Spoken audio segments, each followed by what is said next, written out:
So I am a photographer and I want to grow my business. What do you recommend? So if you're looking to grow your photography business, it's very visual. So I would definitely start thinking of how can I start ranking images online, or how can I be active on social media? They're the first places I would definitely start. So all the jobs of what you do, I'd watermark them, and I'd be getting them on places like Flickr and on Pinterest initially. Then you've got like Instagram, you can do it on Twitter, you can do it on LinkedIn and tag people in of who you've done it for, Facebook.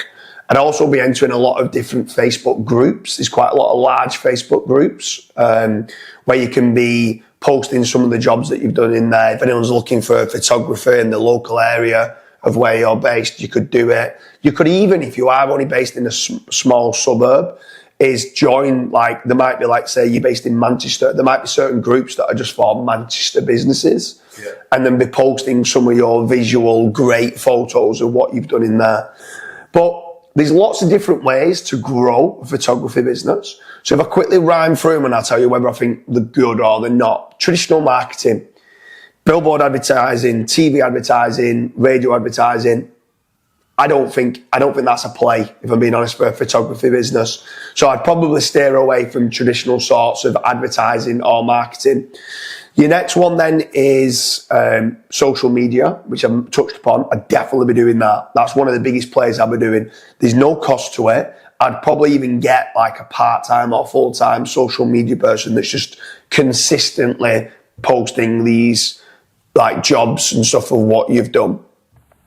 Social media ads could work very well as well. So Facebook ads, Instagram ads and all that with regards to running ads to say, look, I'm a professional photography business.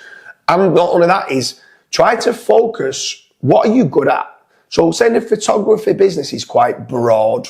Yeah. Right? Are you aerial photography? Are you wedding photography? Are you like just landscaping, newborn, baby photography? So try to find what you're good at and then focus and go down on that. What makes you the most profit, or what do you feel you're best at that you prefer doing the most, and think, right, okay, this is what I want to do. Don't just say photography. Think a bit more niche within the photography part. I think that's also very important. And I think when you've got the niche within photography of what you want to do, build your website out based on that. So if you've got some amazing drones and it's mainly aerial photography of what you're doing, have lots of pages of talking about every type of drone that there is and why this drone is better than this drone. Talk about everything related to it, and then obviously you're going to come across as being the expert on drone and aerial photography, and then you might start getting inquiries in your local area from your own SEO. So I'd say SEO is another major play that you should be doing. Yeah. PPC could work, very expensive. You could go down the route of being commercial aerial photography in Manchester. And then at that point could be a little bit cheaper. Like the longer the keyword you're going for, normally the cheaper it does to cost. So you could go down the route of PPC, but it's very expensive. And then the other big one is Fatrank.com. So Fatrank.com, obviously I'm the founder of Fatrank, and we have moved our model from just doing lead generation to actually guaranteeing our companies that we work with a return on investment. So Fatrank, if accepted, so if anyone's watching this and you're a photography company looking to grow and you're looking for more enquiries, go to Fatrank.com, go to the contact us page and fill in your details. The team at Fatrank will check to see who you are and what you do.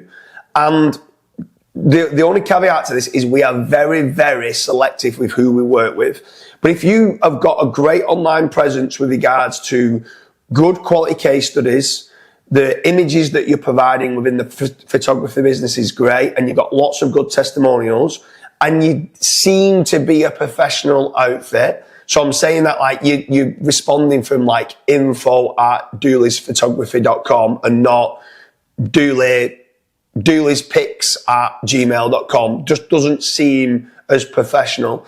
If you come across like a professional company and you're accepted, Fatrank will start generating you leads for the exact services of what you do, and you only pay on converted jobs.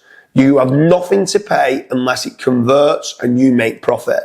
So that's the first thing I would go down the route of doing. But I'd also go down the route of doing, like you said, your social media and your SEO just for your own personal branding. It also adds a higher value if you're ever looking to sell. If you look good online and you're generating your own leads online, then I'd also be looking to do that. Definitely don't throw all your eggs into fatrank.com and say, that's it, they're going to transform my business. They'll certainly be generating you leads consistently, but you should also be looking to do social media and SEO for a photography business specifically. So what else would you do? Obviously, it's very visual.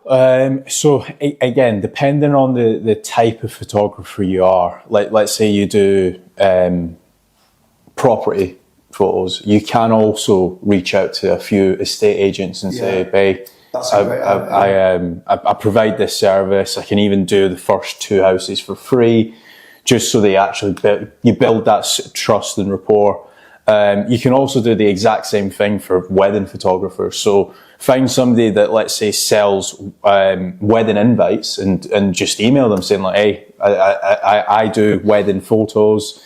If you have anybody that is getting wedding invites printed, surprise, surprise, they're going to have a wedding soon.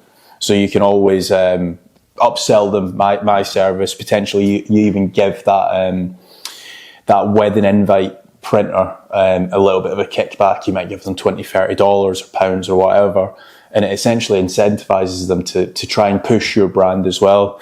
Like what you mentioned, that I agree with the SEO side of stuff, but on the social media stuff, because a lot of business owners think, I'm going to post one post and I'm going to get 6,000 inquiries. And it's not actually the case. You need to be consistent. Obviously, you're quite active on social media.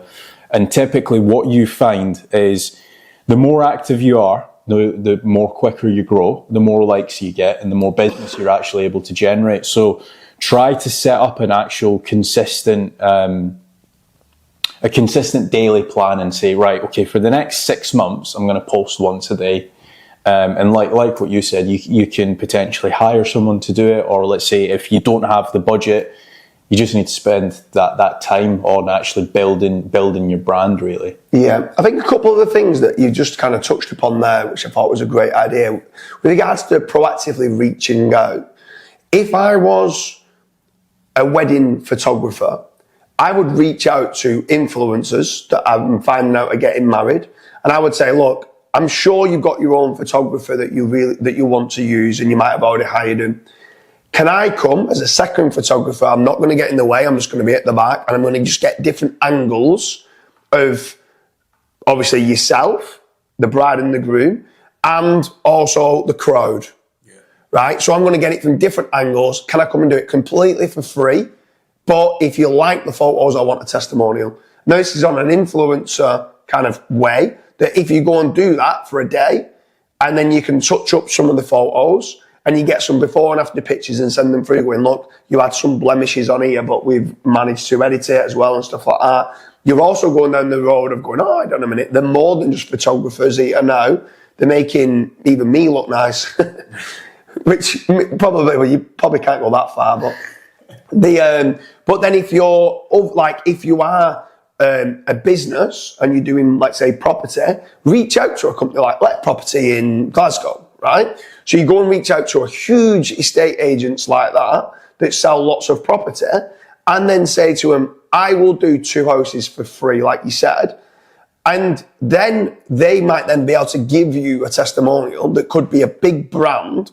Other people start seeing this testimonial from this big, well-established brand. It's a massive trust signal. Yeah. So I'd be doing that, and probably once a month going, what can we give away for free? If anyone's not read the book, The Go Giver, go and read the book, The Go Giver. Go and start giving some stuff away for free for you to start getting more clout and testimonials. I think that's a great shout of what you've said there. Yeah. I think that's another really good way of knowing how you can grow a photography business. Not only that as well, is just touching on the real estate side of stuff, is a lot of agents actually follow each other's Instagram profiles. So as soon as one of them posts about you saying, oh my God, I've just used James Dooley's photography for XYZ property, look at some of the photos, and they've tagged your Instagram profile, other people are going to just start naturally inquiring with you as well. So yeah, I think that's it, unless you've got anything. Yeah, so if anyone is a photography business looking to grow, make sure you check out fatrank.com/contact, fill your details in there, and then let's speak to the Fatrank team and see whether you are accepted for the lead generation model. If you're not, we can put you in touch with other companies that might be able to help you out with social media or video editing or whatever else that you might need to be growing your own brand and stuff like that online. But yeah, make sure you check out fatrank.com.